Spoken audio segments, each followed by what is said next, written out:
Trixie. Today I'm going to do a gear review of the Mountain Hardwear Ghost Whisperer versus the Patagonia Micro Puff. I'm going to talk about fit, construction, price point, special features, what I like and what I don't like, and ultimately what I put in my backpack. I hope you enjoy. Before we get started, I think it's important to tell you a little bit about the process that I undertook so that it can better inform you when you make your selection. First of all, you need to consider these, when I talk about fit, I'm talking in reference to my body type. So as you can see, I'm wearing a tank top here so that you can see I have larger shoulders. I'm 5'4", and today I'm 124 pounds, to give you some reference. And I carry my weight on my bottom half. So I got a little bit of junk in the trunk. I struggle with clothing if it fits me here or it fits me here. It's usually too big right here. With the measurements that I'm going to talk about, I am not a tailor, so if you don't get the same measurements, I think the important point is that when I made my measurements, and I'm going to show you a chart later, the important point is the size discrepancy between the two.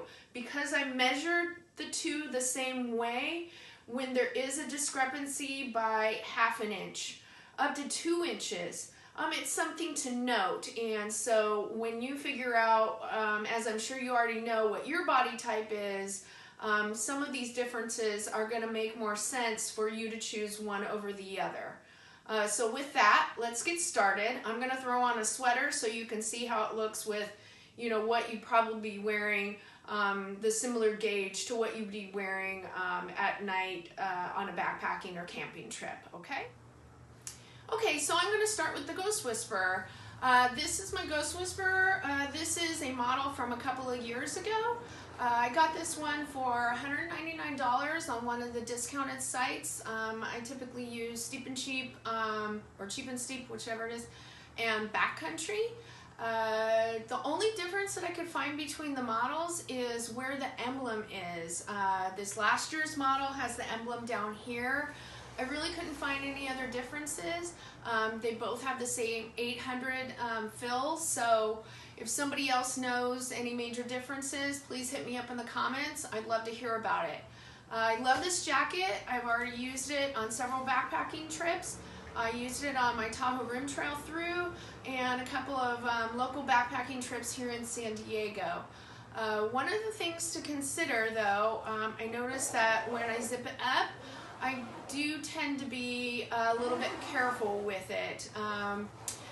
While it's not doing it now, sometimes I will get the material snagged, and so that's something to consider, that you have to be, it is somewhat a more delicate jacket. It is a 7 and 10D ripstop nylon, so it doesn't really tell you where the 7D is, but I'm going to assume that it's on the inside here in the pockets because it feels a little bit different. And the Patagonia is 100% 10D. So that's something to consider. As far as the fit goes, I really like this one because once it's zipped up, I feel like I have a big, pretty good range of motion in my shoulders. I don't hike with it too much on, maybe first thing in the morning, but I really haven't had the need to. Typically, I'm wearing this when I'm at camp and when I'm sleeping at night. So just to give you the full view.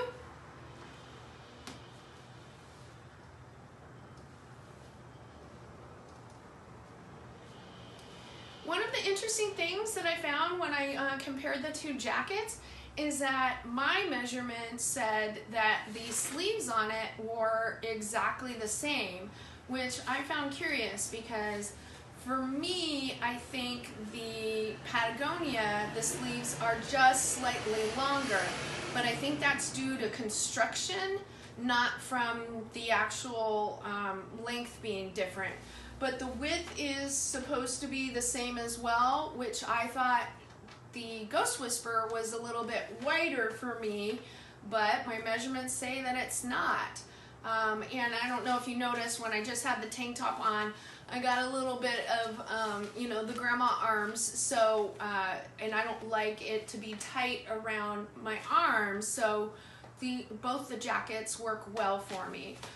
This jacket does have a zipper guard so that it's not, you know, if it is raining, it's not soaking through.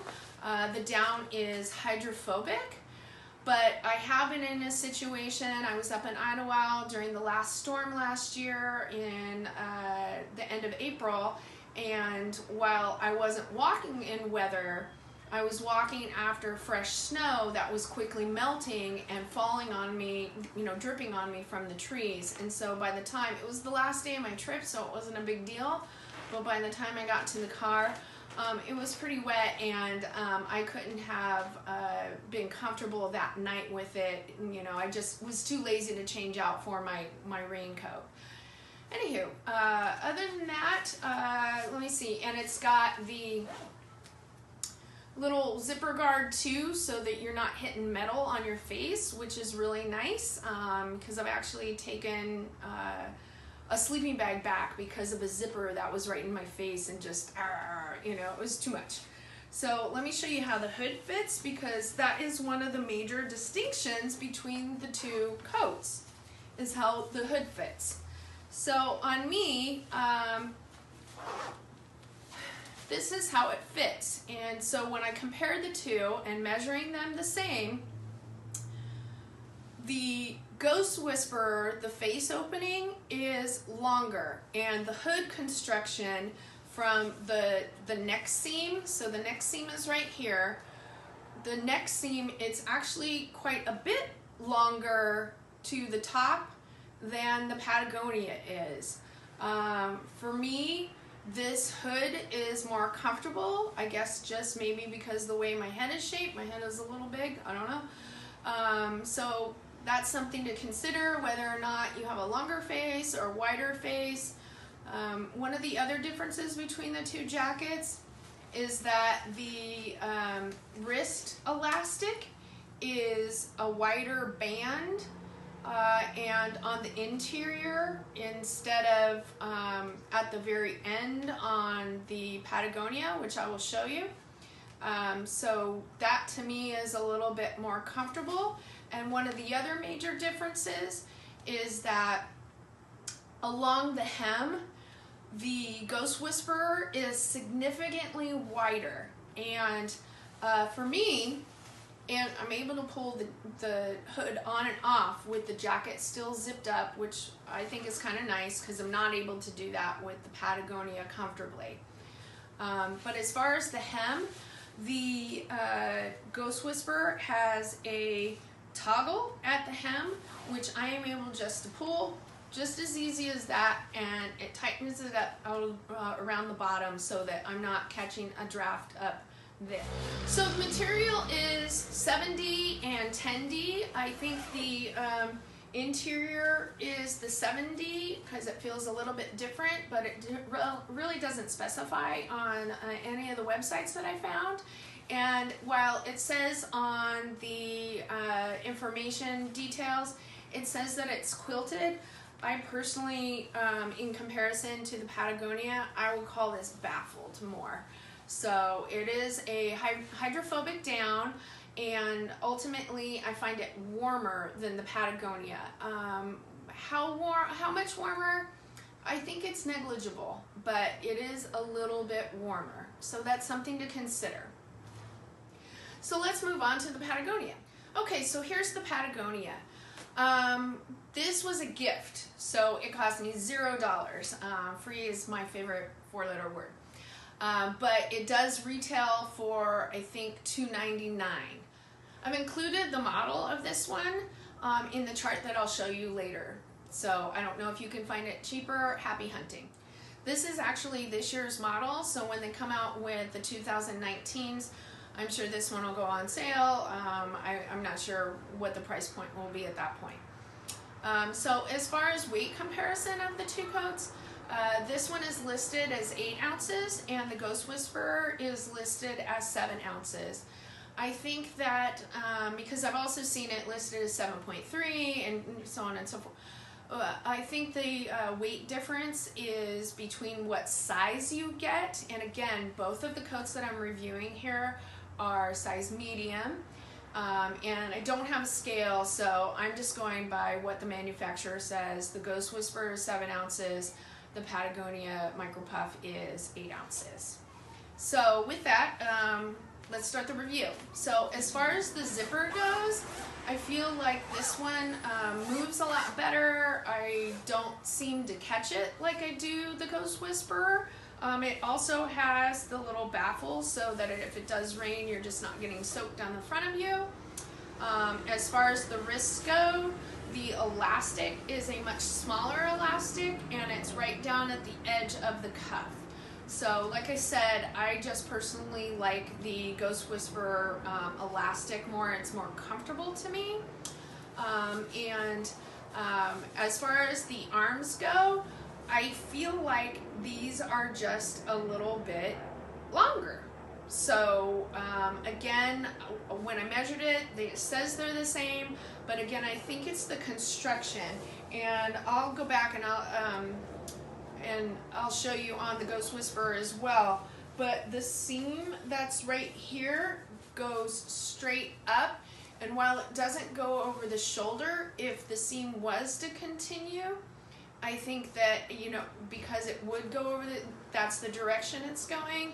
I think that's the difference for me as far as the arm movement and getting the range of motion and feeling tight across my chest or my back, which both are comfortable. I think I could wear both backpacking comfortably and not be upset or bothered by it. This also has the little cloth cover that so you're not, you know, it's not scratching you. But as you can see, this one goes up quite a bit higher, and I have a long neck, so that's saying a lot. So if your chin gets cold a lot, this might work for you. For me personally, just because of where it hits, it kind of drives me nuts. I'm like, I just don't like it. The hood on the Ghost Whisperer is much more comfortable to me. So let's look at what it's like with the hood up. So, and again, the face hole on here dictates that I can't just, while it's still zipped up, just pull it up over my head. I have to actually unzip it to do it. I just feel like I would stretch out the elastic otherwise. So as far as the differences, the face hole is much wider on this one, and this one is much more narrow. So I have a little bit of a 5 head. So right here, if you're looking for more coverage, it's it might be for you.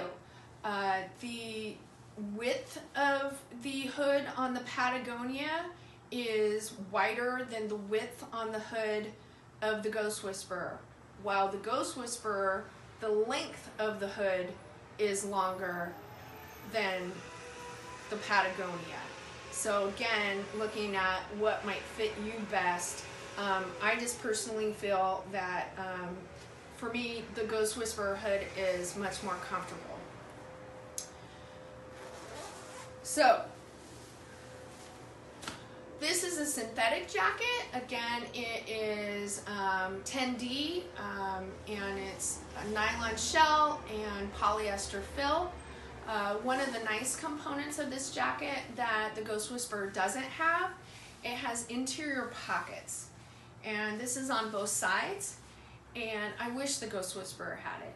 The thing is that if you're hiking and it gets below freezing outside and you have your water filter in your pack, you might be in trouble, because if that freezes, you're in big trouble. So I think that these pockets on the interior of the jacket out in freezing temperatures would be extremely invaluable for keeping electronics so you don't kill your batteries, and then also your water filter, because you need to keep those close to your body. it might be an option too in freezing overnight of putting those items there while you're sleeping, although I don't know that I would want my, because I roll over and stuff, I don't know that I would want my water filter, but your phone might work. As far as the length of the jacket, I think that it's superior over the Ghost Whisperer because it covers my butt, and that's saying a lot because I got a little bit of badunk-dunk. So that is more coverage here. So if you, if that's one of the things that you really want to insulate more, this might be the jacket for you. So as far as the fabric goes, it is considered quilted, and I agree with that. I think this, to me, again, the Ghost Whisperer just seems more like a baffle. The down is going to move around a little bit more. The synthetic fill is not going to move around on this. This is sprayed with a waterproofing agent. I forget what it's called. You can look it up on the website.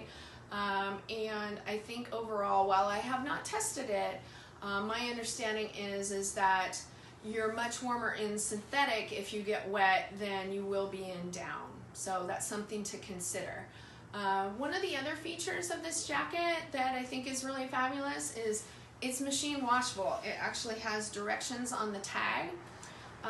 So over the down that you gotta soak and use the special detergent and the tennis balls, and it's a whole process and you can't take it to the dry cleaner. Yeah, so that might be a consideration too. If you want no muss, no fuss kind of care for your accoutrements, then synthetic would be the way to go. So I'm going to throw on the other jacket so you can see what I was talking about as far as the seam and the way that the arms move. And something to consider there that I learned from watching another person's video is that neither of these jackets have a seam across the top of your shoulder. And I think when backpacking and carrying weight, I think that's crucial. And that's what I look for in my shirts as well, because, you know, after miles and miles, that can rub and, you know, cause you chafe and other problems, so, and just be uncomfortable. So that's definitely something to consider. And I noticed because she was reviewing the REI jacket, and the REI jacket actually does have a seam right across the top of the shoulder. So that is not something that I would want. But again, both the Patagonia and the Ghost Whisperer, neither of them have that. So just one more look at where that seam is and where it hits, so that you look at the range of motion. And I'm going to throw on the Ghost Whisperer so you can see the difference. So for the Ghost Whisperer, you can see that the seam does not go over the shoulder, and it curves with the shape of a woman's body. So for me, again, with the shoulders and what I have going on, I think that the range of motion is a little bit better for me. Again, it's personal preference and knowing your body type. So what is my ultimate pick?